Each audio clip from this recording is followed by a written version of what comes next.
네, 안녕하세요. 양악 김선생 구강암면외과 전문의 김기정입니다. 오늘도 양악 수술에 대해서 알아보겠습니다.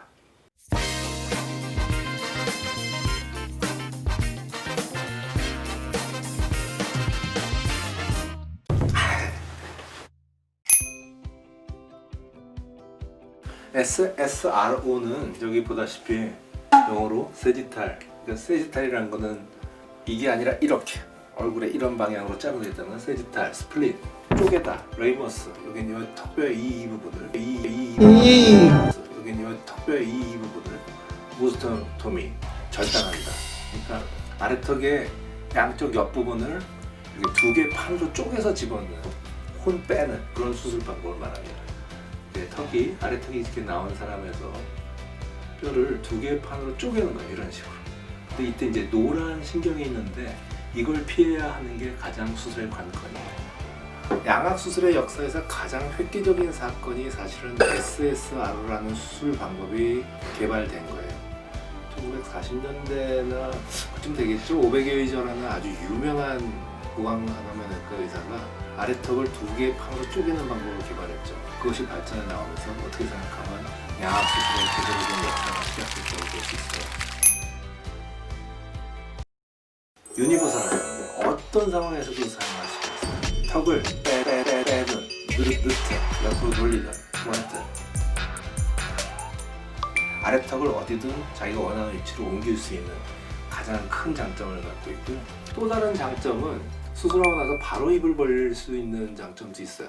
수술이 아주 잘 돼서 고정까지 완벽하게 됐다면 수술하고 나서 입을 묶지 않는 관점을 선택할 수도 있는데 사실은 그러기가 굉장히 어려워요. 잘 고정됐다 하더라도 여러 가지 요인 때문에 교합이 틀어질 수 있기 때문에 저 같은 경우에는 아무리 수술이 잘 됐어도 IVRO랑 똑같이 2주를 묶는 작업을 같이 병행을 합니다. 그리고 이제 저 같은 경우에는 IVRO랑 SSR을 선택적으로 이제 비대칭 환자에서 적용을 하게 되는데요. 한쪽은 길고 한쪽은 짧은 그런 환자의 경우 긴 쪽은 IVRO, 짧은 쪽은 SSR을 적용해서 보다 더 대칭이 이루어지고 관절에도 무리가 없는 그런 수술 결과를 만들어주는데 굉장히 도움이 되는 것 같아요.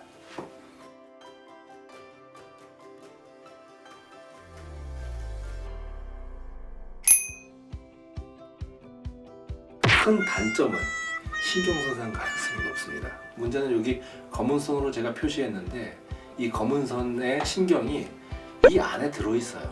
그걸 피해서 이렇게 쪼개야 하니 어렵죠. 신경이 건드려질 수밖에 없어요. 신경이 건드려졌다는 건 손상은 있는 거고, 손상이 있다면 이 부분, 얼굴로는 이 부분의 감각이 좀 떨어지게 되죠. 그래서 SSRO 수술을 할 때 가장 우리가 어렵게 생각하고 조심하는 부분이 신경을 안 건드리고 아래턱을 이렇게 얇은 두 개의 판으로 쪼개는 그런 방법입니다. 가장 큰 단점 중에 또 하나가 수술하는 과정에서 잘못 부서지는 경우가 종종 있어요. 그러니까 너무 얇은 뼈를 두 개의 판으로 쪼개는 과정에서 원치 않게 여기가 부러져 버릴 수도 있고 여기가 부러져 버릴 수도 있고 그렇기 때문에 굉장히 조심스러웠습니다.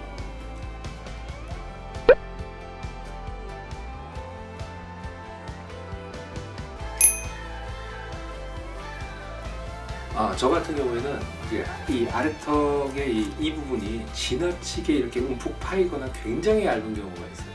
그런 경우는 너무 위험해서 무리를 했더라도 IVR을 하려고 합니다. 그러니까 SSR을 계획하고 들어갔는데 이게 만약에 너무 얇고 너무 이렇게 모양이 이상하게 생긴 경우가 있어요. 그걸 만약에 쪼개다 보면 잘못 부러지는 경우가 생길 수 있거든요. 그러면 아주 나쁩니다. 그래서 턱의 모양이 너무 지나치게 기형적인 경우는 어쩔 수 없이 IVR을 한 경우도 있었어요. 수술 전에 CT 보고 어느 정도는 마음 준비하고 들어가죠. 너무 이상하게 생긴 경우에는 수술 전에 미리 얘기를 합니다. SSR 할 수 없을 것 같다.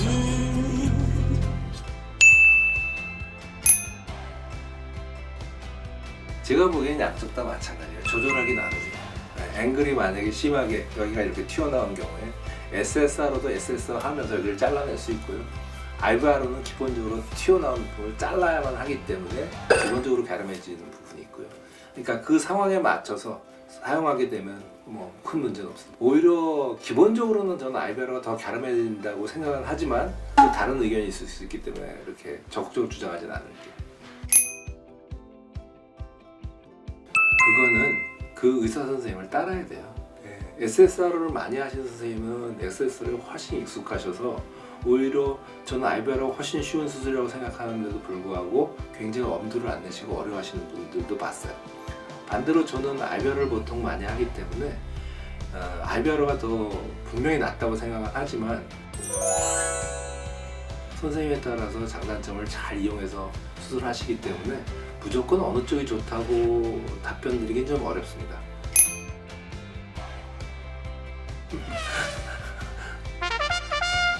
믿음이 가시는 쪽 택하세요. 수면 무호흡은 보통 턱이 너무 뒤에 있어서 생기는, 턱이 너무 뒤에 있으니까 기도 공간이 좁아져서 생기는 증상이니까 결국은 치료의 대부분이 턱을 앞으로 빼는 걸 거예요. 그런 경우라면 IVR은 적용되기 어렵고요. SSR을 적용해서 턱을 빼는 게 더 유용합니다. 어려워요. SSR로의 신경 손상은 분명히 대부분 다 돌아옵니다. 돌아오는 경우가 훨씬 더 많고 거의 90몇 % 돌아온다고 생각하지만 최악의 경우 남을 수 있어요. 남더라도 보통 요 입술 주변에 한 동그라미 동전 하나 정도의 부분이 좀 남의 살 같고 꼬집을 때 좀 덜 아프고 정도의 상황이기 때문에 조금은 불편하실 수 있다는 거 염두에 두시고요. 또 익숙해지시면 그렇게 심각하지는 않을 거예요. 그냥 그 정도라고 여겨주셔야 되지 않을까 생각합니다. 이건 결국 수술하신 주치의 선생님이랑 대화를 나눠보시고 어느 정도 손상이 있었는지, 만약에 그 상황에 따라서 아마 주치의 선생님께서 아마 어떤 조치를 취해주시지 않을까 생각을 하네요. 저는 사실 이런 질문을 받게 될까 두려워서 SSR로 사실은 너무 깊이 들어갔어요. 환자들이 IVR로다 SSR로다 알 필요 사실은 없어요. 그런데 너무 이제 인터넷이 발달되고 여러 가지 정보들이 많다 보니까 양악수술의 수술 방법까지도 이제 환자들이 공부하게 됐는데요. 어떤 방법이든 잘 적용되고 잘 수술되면 되는 거니까 주치의 선생님을 잘 결정하셨다면 어떤 방법을 선택하시든 잘 하실 거라 믿어주시고 그리고 좋은 결과 기다리시는 게 더 맞을 것 같아요. 양악수술의 큰 수술법 중에 하나인 SSR로 시상골 절단술에 대해서 알아봤습니다. 궁금한 점 있으시면 댓글 남겨주시면 열심히 답변 드리겠습니다. 감사합니다.